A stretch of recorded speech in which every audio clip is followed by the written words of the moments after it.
Glad you could join us on News Hour 2. My name is Sani Abdurrahman. In this package, we'll be telling you the very latest from Parliament and, of course, the Finance Ministry regarding the controversial e-levy, because the Minister for Finance, Ken Ofori-Atta, is expected to withdraw the controversial e-levy bill from Parliament and reintroduce a new one on Friday, 11th of this month. The Deputy Majority Leader, Mr. Alexander Fenyo-Markin, gave the indication when he presented the business statement for next week. Our parliamentary correspondent, Bubu Klinogo, is standing by to give us more insight into the statements by the Deputy Majority Leader. Bubu, if you can hear me, exactly what does the statement state? Right, as to indicate, the Deputy Majority Leader, Alexander Fenyo-Markin, when he was presenting the business statement for next week, gave indications that the Minister of Finance is likely to withdraw the e-levy bill on Friday and lay a new one. According to him, this is because of the ongoing town hall meetings where the minister is taking inputs or views from the general public, and based on the sentiments expressed by members of the public, the minister wants to re-look at the bill and then make some tweaks and then amendments and then bring a new one to reflect the views of the general public. Is that to say we are likely to see some sort of changes, maybe in the percentage that the government is seeking to get from the electronic transactions? For example, we know that the initial bill is 1.75. We've heard from some members of government that 0.25 has been taken off the initial figure. Is that going to reflect in the new bill? Yes, Abdul, certainly that is to be expected because when the minister had engagement with the minority caucus in Parliament, he gave the indication that government is reducing the levy from 1.75 to 1.5, and so that is going to feature in the new bill. But I also believe that the rate will come even a bit lower than the 1.5. Based on the sentiments expressed by the general public. In fact, people are saying that they are more likely to accept the bill where it is about 1% or even 0.5%. And so the minister is likely to take into consideration some of these views of the general public in order to take everyone along. But apart from the percentage, there could be also certain amendments to make way for certain exemptions, because people are not very clear how the bill will apply if they have to transfer money from their accounts. For instance, you have two MTN accounts that you have to transfer money from one to the other, or you have to transfer money from your MTN mobile account to your Vodafone account. You still have to pay the levy. So these are not very clear. So we believe that the new bill will bring certain clarity to some of these issues. Bubu, the minority has obviously made its stance clear that it will not support the e-levy in any form. Now that government has decided to accommodate the concerns of a section of the public, what has been the reaction from the minority side? Yes, Abdul, the minority is still standing by its position of zero tolerance for the levy. So today, the majority leader, for instance, has still reiterated that the NDC as a political party and as minority in Parliament, they are against the levy in all its form. It doesn't matter the rate. Even they want the levy to be scrapped totally. And so they are not going to accept anything, no matter what the government does. But then, in respect of the announcement that the bill will be withdrawn, the minority wants certain clarity or certainty on what the government exactly wants to do, whether the government is withdrawing the totally or the government simply just wants to do some amendment for that is what they want to do. They also want to be sure that they will not be taken by surprise, or the majority will not ambush them, because there's no indication as to when exactly the bill will be dealt with. The minority wants to be told that on this day, that is when they will consider the bill, so that they will marshal all the 137 MPs to be present. For now, they feel that the government wants to take them by surprise and then bring the bill at the time when their members are not in Parliament. And so that is what they are not very comfortable with, and they have been expressing their views and displeasure about that. Well, we thank you so much for bringing us up to speed on that development in Parliament. The Ministry of Finance will withdraw the controversial e-levy and relates next week, Friday, as we've been told or has been reported. And you heard that my colleague from Parliament giving us more insight into that development. We move on to some of the day's other events because the Parliamentary Committee on Roads and Transport is intervening in the impasse between the Ghana Airport Company and the Magdan Aviation. Management of the airport company has indefinitely barred Magdan Aviation from operating its private jet services at the Terminal 1 of the Kotoka International Airport. This comes after airport authorities said there have been operational breaches by Magdan Aviation following the inauguration of its private jet services last week. The committee has met with the Ministry of Transport over the matter, and the ranking member, Mr. Kwame Agboja, has been briefing the media in Parliament.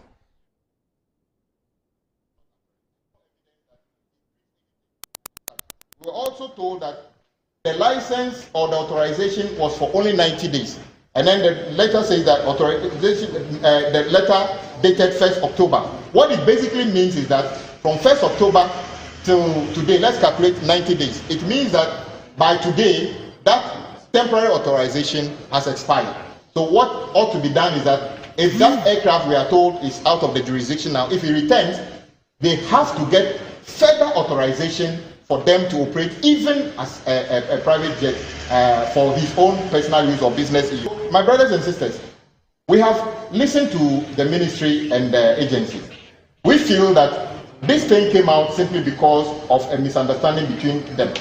And it was good that we got to know, because it all came out that in the period between 2018 till today, there have been series of breaches along the way, either by Magdan not adhering to some concerns of Ghana Civil Aviation Authority or the Ghana Airport Company, but then they were able to find a way of resolving them till today.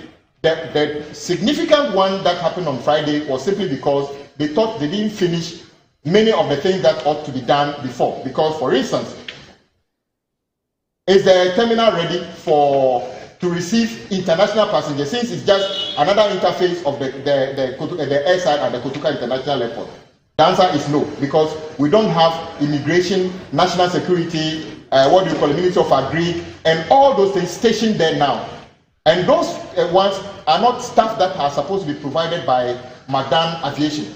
So since those ones are not ready, and secondly, we were also told that, for instance, when Africa World or other new airlines come to the country, for the security reason, they never give authorization for more than 25 people to come for the inauguration of anything. And we were told that Magdan requested over 300 people to be there to do whatever they wanted to do. So the airport was alarmed that we can't allow you to have 300 people cramping themselves into that, which interfaces with the airside. So they were concerned that that understanding did not exist between them and Magdan. Hence the reason that they took a decision to write officially to stop them. So we asked, so in their opinion, is the terminal ready for Magdan to operate, assuming all other things are okay? We were told emphatically, no. Has Magdan got aircrafts that are ready to operate in terms of commercially? The answer is no, we haven't done anything. So then came the question of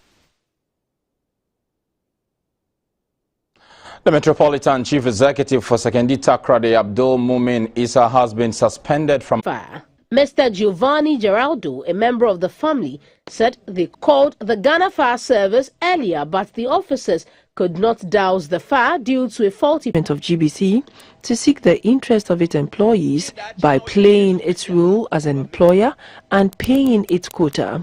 Under normal circumstances, Social Security is now under the new law, Act 766, is supposed to pay monthly pensions. And then the second and third, if you have joined the third, but the second must also pay what we call a lump sum. Is that what they find? No. When they showed me the statement was blank. Meanwhile, they send money into the account and tell them that, look, this is 80% of your money. And the question I asked is, what money? How much money? There's nothing there. The retirees hope their concerns will be addressed. They are very unhappy about being paid their pension lump sum in bits and pieces. We've done this for so many. We stay a while on this story because the management consultant advised public sector workers to take keen interest in their monthly pension deductions and also follow up with their regulators periodically in order to correct discrepancies early before they retire. He also encouraged all to plan towards their retirements. I always say that responsibilities are spread. Your responsibility as a worker or employee, and then my responsibility as an employer. My first responsibility is to make sure that every month I pay your contributions deducted from your salary. I hope you get my point. Contributions deducted from your salary. It is yours. Then SNIT invests with interest. It's not free. Then the second tier, which is the lump sum payment, which is supposed to pay the lump sum payments, has also been given some money already to invest for over the years as you work, 5 years, 15 years, 10 years, 20 years, and then when you are going, they put all together and pay you one big lump sum. Then if you happen to join the voluntary, which is a third tier, and it could be anything, that could be anything, any private company, that second tier. In fact, most people convert their what do you call it? You have a certain internal schemes, you know, which I think provident funds and what have you. They convert it into exactly. They convert it into a third tier scheme. So all these things are supposed to be handled and managed and then supervised by NPRA.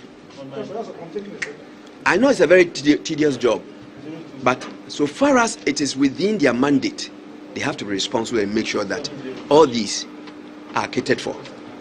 But unfortunately, from my own investigations, it looks like the second tier pension scheme is giving pensioners a hell lot of time, most of them. Instead of paying lump sum, they've started dropping monies. 1,000, 300, 400, messing up your life.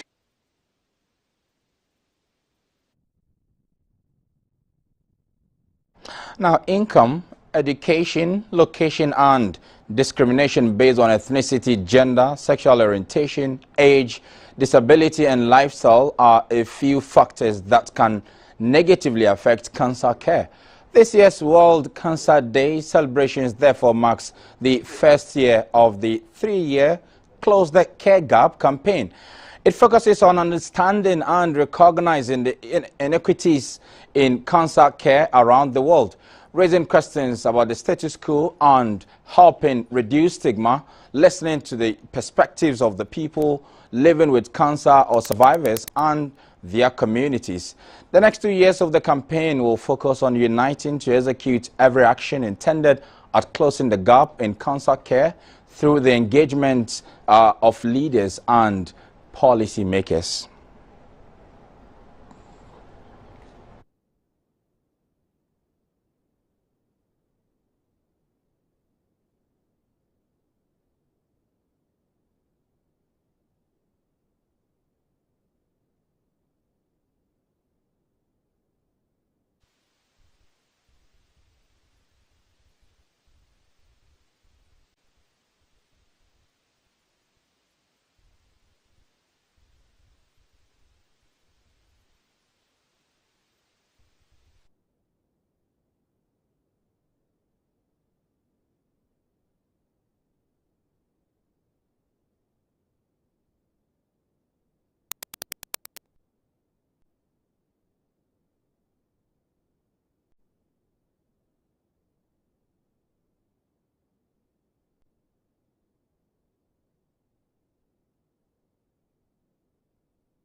We'll stay longer on this issue because we've been joined by a cancer survivor who will be helping us to appreciate the journey of the treatment and what it means to survive from any ailment of this sort. We've been joined on the telephone by Betty Bona, a 37-year-old mother of 3 and a survivor of blood cancer, precisely to help us in this conversation as we mark the World Cancer Day. Thank you so much, Betty, for your time, if you can hear me. So how does it feel to have survived this disease, knowing very well that a lot of people do not make it through to where you have gotten to? Thank you very much for this opportunity. Actually, I'm very happy and I thank God for that. In fact, I had little chance of surviving the sickness when I was first diagnosed in 2019. I worked at advanced and was confirmed that little of the time for me to supply the Ghana. So I had to be referred to a medical facility outside India. That's where I need to do treatment. And God being so good. The journey has been in 2019 from 2021. I was cleared of cancer in last year, 2021. What were some of the gaps in your journey as you sought treatment for the disease? Yeah, during the treatment process, I think one of the things that really has to do with diagnosis system. In fact, there was lots of practice. The diagnosis is obviously available whenever you need to. I remember my diagnosis was confirmed after I had had a CT scan done, and then I later followed the biopsy. Well, when I got there, I was asked to do further investigation, such as the PET scan, and it revealed that there were more tumors in the system than the primary one that we saw. And in cancer treatment, I was made aware that finding the right diagnosis gives the doctor 50% chances to find it pretty well. So if you find the right diagnosis, then the right treatment can be given to you. For mine, for instance, when I got the diagnosis, I took from Ghana clinic. And I think I was giving myeloma, lymphocytic myeloma. And when I got there, it came to primary megathelioma lymphoma. That's a form of blood cancer. So I think that is a very big gap over there. And then the treatment process. I went to chemotherapy for 6 months period. There's lots of after chemotherapy treatment now, part of the world. But I went on this week a couple of institutions to do treatment, and one of the things that I heard was, I had a friend, I had a relative, I had a neighbor who had cancer, he was sick no more, started chemo and he won. And I think we should work on that. If somebody outside 80 years can do chemo and live, 2-year-old baby can do chemo and live, why do we put chemo here and die? Okay, Betty, with the experience you had in India, if you are to advise authorities in the country in the health sector, what would you be telling them as far as enhancing cancer care in the country? With the experience I had in India, I'll plead with the authorities to focus on our health system. For instance, making diagnosis systems readily available to our doctors. So I know we have very good doctors in our country, but because they are not well equipped with these diagnosis systems, they are not able to work effectively. So if it is made available to them, they will be able to work slowly as compared to the outside. Let's say, for instance, the tech standardizers. Human family in Ghana, not even in West Africa. But the health facilities that I went there, we had about 6 in that cancer hospital in Ghana. So you ask yourself, how are you able to respect these cancers? People are moving around showing these simple symptoms that I was experiencing, coughing, sweating at night, losing of weight, shaking, and stuff. But because they have not been diagnosed of cancer, they tend to resort to all sorts of treatment and eventually die. Those who have been diagnosed go through the chemotherapy, and within some few months, the cancer relapse, and you lose them too. Okay. Betty, I'm afraid that's all time will permit us. We will certainly extend this conversation with you to more or less provide hope to those in similar situation like the one that you used to be in. Now, players in the media landscape are discussing the trends, barriers to enhanced media and ethical standards in Ghana and key recommendations on how the fourth estate can be improved. It was themed the GJA yesterday, today and tomorrow, repositioning for the next phase. The seminar comes at a time when standards in the media landscape seems to be affected by lowered professionalism and disregard for ethics, resulting in waning public trust and confidence.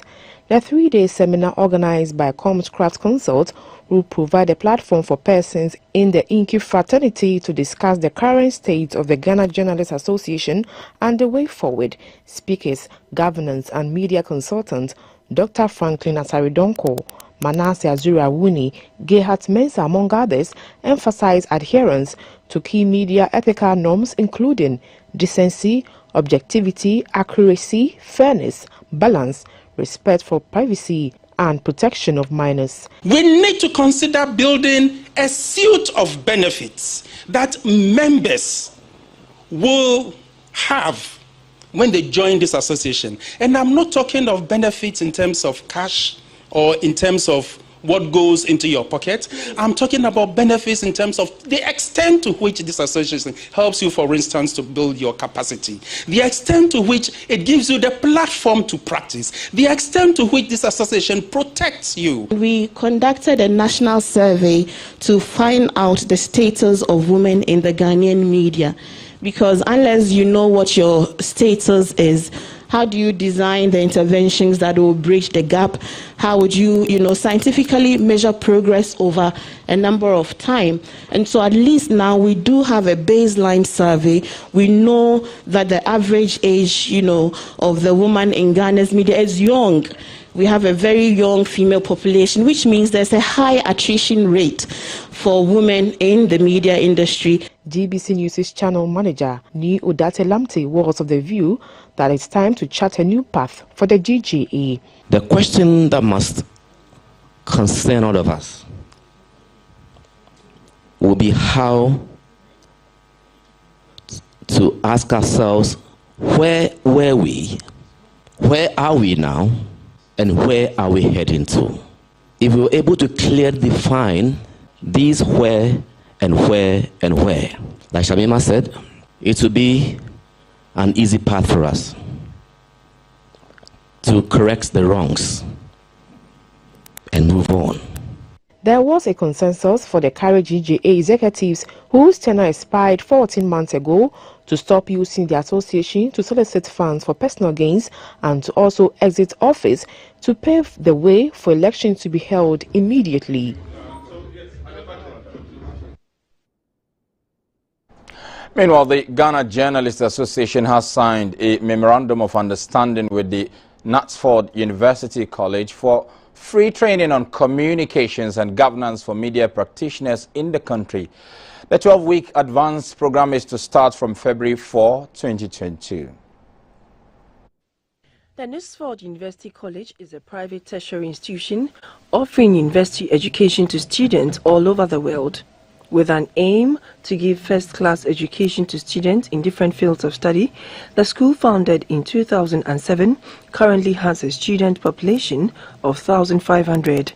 The university has agreed to provide free training in the form of short courses in advanced programs on communication and governance. This is to sharpen their skills in the line of duty. It is partnering with the Ghana Journalists Association in this endeavor as part of its corporate social responsibility. The president of the Nusford University College, Professor Anthony Ahiawojo, called on all journalists to take advantage of the opportunity to sharpen their skills. Nusford, having recognized the important roles played by the journalists in the development of nation, decided as part of our corporate social responsibility to introduce advanced program in communication and governance for journalists. President of the Ghana Journalists Association, Mr. Roland Afelmoni, said this is the first time in the history of the Ghana Journalists Association that an institution is offering to give free training to media practitioners. He advised media practitioners to be ethically disciplined in the discharge of their duties, objective in their reportage, and desist from comments that promote instability. As journalists, our skills ought to be honed on regular basis in order to put us in good stead to sharpen our focus on certain critical areas and to help us to promote more than ever before the country's democratic upswing, social uplift, economic upsurge, and developmental upgrade.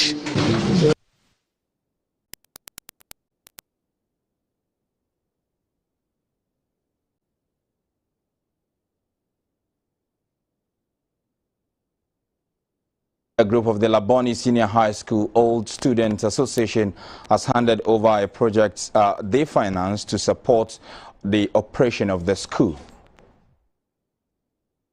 This is the first major support the 1996 A-level year group is providing to its alma mater since its formation 25 years ago. The project includes the facelift of the girls' dormitory and tiling of washrooms. The group also donated 50 pieces of ceiling fans and water tanks to the school. Mr. Mighty Gbeve is the president of the 1996 A-level year group. 25 years ago, we left this campus, Laboni Secondary School, as A-level students, and on our 25th anniversary we decided as a group to embark on projects that we think will help the school. So we decided to uplift the girls' dormitory.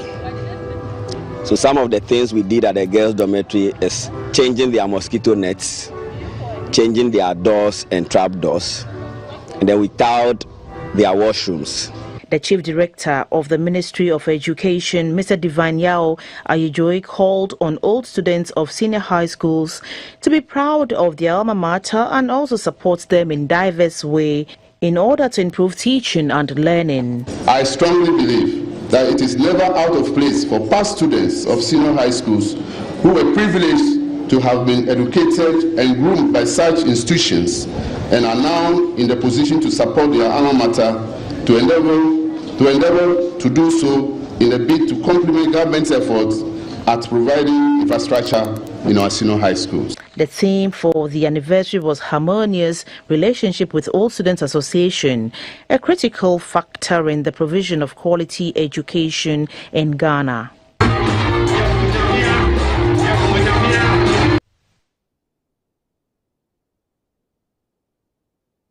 Now, the Coalition of Private Transport Operators, GPRTU, has met to deliberate whether to increase transport fares or not following the Coalition of Private Transport Operators of GPRTU has the meeting became necessary following concerns raised by some drivers over the hike or not following fuel prices. Recent hikes the meeting which ended yesterday petroleum products.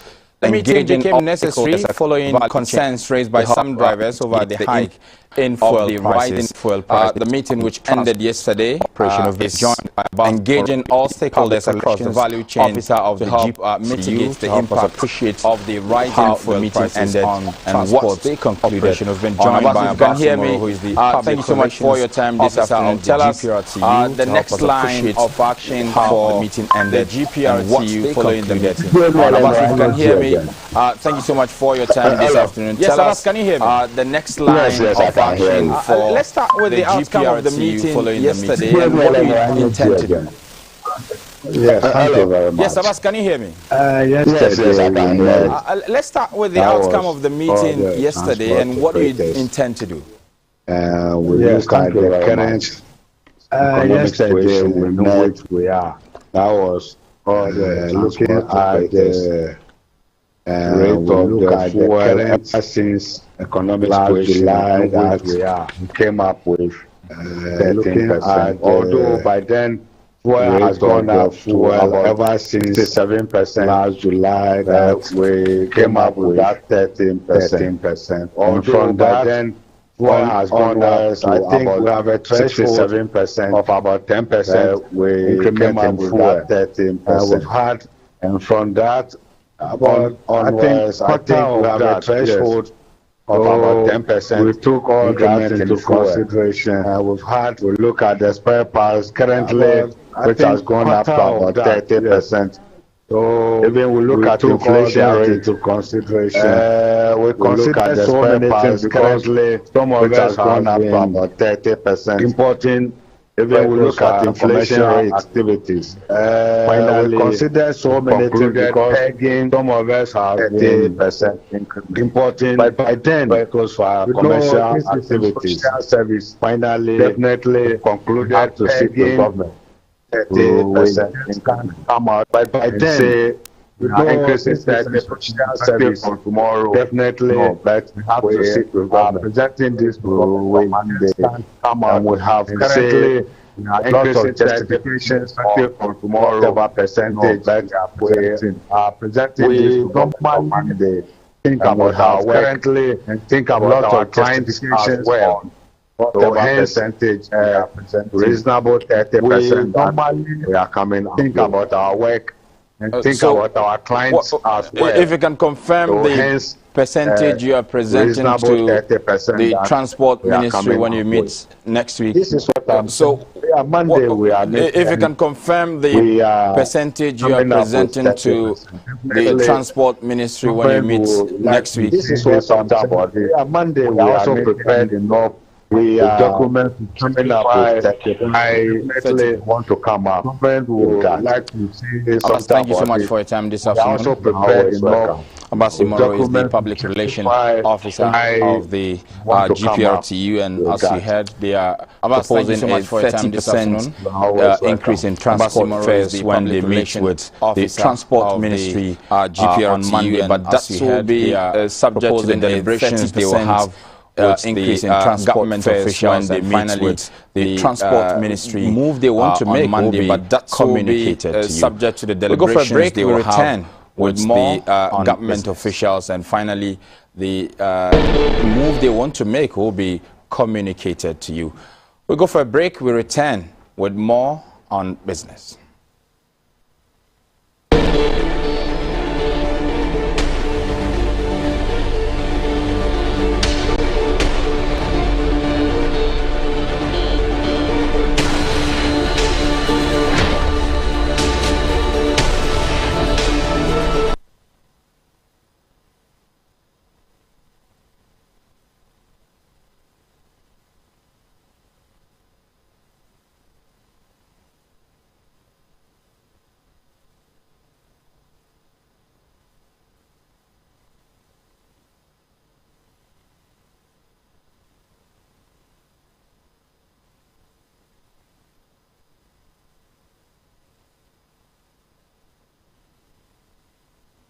Good afternoon and welcome. Time now for the business segment, and I am Dorothy Achaman.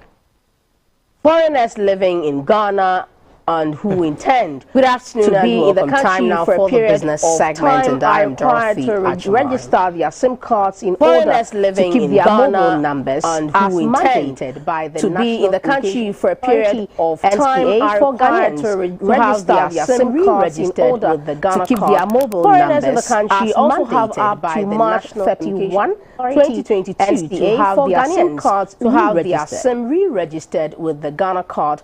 Foreigners in the country also have up to March 31, Telecommunications, Mr. to have their Kenashigbe, SIM to cards explain further. re-registered. Good afternoon and good to have you join us, sir. Of Telecommunications, Mr. Kenashigbe, to explain further. Good afternoon and good to have you join us, sir.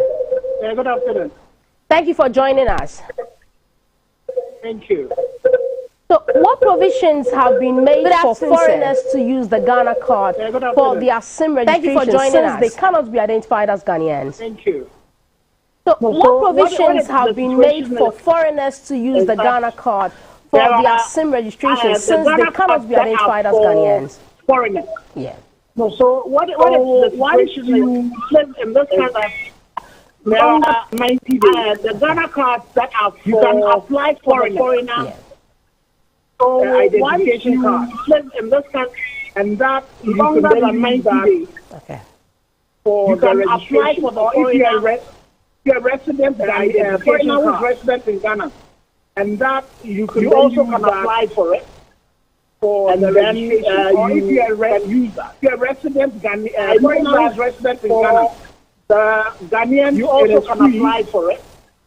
But for foreigners who have to get the card, use that. They have to pay. I know that for when it comes to SIM registration, there is no fee at all for SIM registration. Right. They have to pay the cost of SIM registration and then on by when it comes to SIM registration. Okay. So there is no fee at all for SIM registration. Right. To pay the cost of SIM registration is gone by the telcos and the government and should not be tolerated. So right. The practice where so what happens to those who will stay shorter than the 90 days? Registration is completely fraudulent. So what should not be tolerated? Right.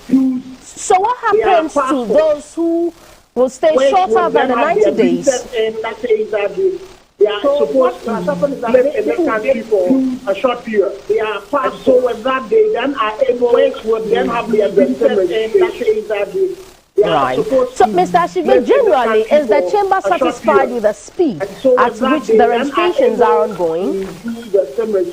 Well, what has happened is that you look right. So, Mr. Ashigbe, generally, is the chamber satisfied with the speed at which the registrations are ongoing? Yeah. And the customer experience was not the best. Between December, so the NCA January met up with the queues were very long. Yeah. And the customer experience was not the best. And there's been significant improvement in the app. Met up now, the turnaround time is short, and the app developer. Then also we had a situation where significant improvement in the app. And now, not having done the first time is shorter. So what we appeal to everybody is also we had a situation where people were going to dial the star 4 and then link your Ghana card. So what we appeal to everybody is your SIM card number, right? And so that once you get our 4 and then all you your Ghana card, and then your digital address number, right? And then and so that once you get biometrics to be changed. Okay. Another thing that is also happening is that you have and then your digital address, and then your biometrics retail centers. Okay. Another thing that is also happening is that you have, and then they are actually coming to their offices, going to market, their retail centers, also register. So the number of places, shops, where and then they are actually coming to as institutions. And so the customer experience also register. So the number of places. Right, Mr. Ashigbe, a quick one. Do you think we would meet the 31st March deadline to have all Ghanaians and domiciled foreigners registered? Right, Mr. Ashigbe, a quick one. Do you think we would meet the 31st March deadline to have all Ghanaians and domiciled foreigners registered? is interested in every Ghanaian being registered. The Ministry of Communication does not want any Ghanaian to lose the ability to be able to use their SIM card. It's interested in every Ghanaian being registered exercise as quickly as possible. They do not want any Ghanaian to lose the ability to be able to use their SIM card. And if the NIA has also important that we all do the exercise as quickly as possible. Not finish every Ghanaian that has a SIM card. I'm pretty sure exercise. When the time comes, if the NIA has also increased and then they will take the decision I've not finished every Ghanaian that has a SIM card. I'm pretty sure when the time comes, the ministry will take all of that card and then they will take the decision about the timelines that have been set. The centers, all the centers have encouraged every Ghanaian as quickly as possible. We have the card of February, we have the whole of March, 404 to be able to complete this exercise. All the centers have a robust as quickly as possible. We have the whole database, we have the whole of these fraudulent practices. We'll come to an end. Thank you so much, Mr. Ashigbe, for your time. And that was Mr. Ken Ashigbe, the Chief Executive of the Ghana Chamber of Telecommunications. We'll come to an end. To ask how foreigners can use the Ghana card to register for your time. And that was Mr. Ken Ashigbe, the Chief Executive of the Ghana Chamber of Telecommunications. We moved to the Eastern region where the Ministry of Tourism, Arts and Culture is working together to register with the Ghana Tourism Authority and their mobile numbers for the 2022 National Chocolate Week. We moved to the Eastern region where the Ministry of Tourism, Arts and Culture is working together with the Ghana Tourism Authority and to celebrate and promote the consumption of chocolate in the country. The event runs from 8 to 14 February and is part with activities to encourage the consumption and promote the consumption of chocolate in the country. It runs from 8 to 14 February and is part with activities to encourage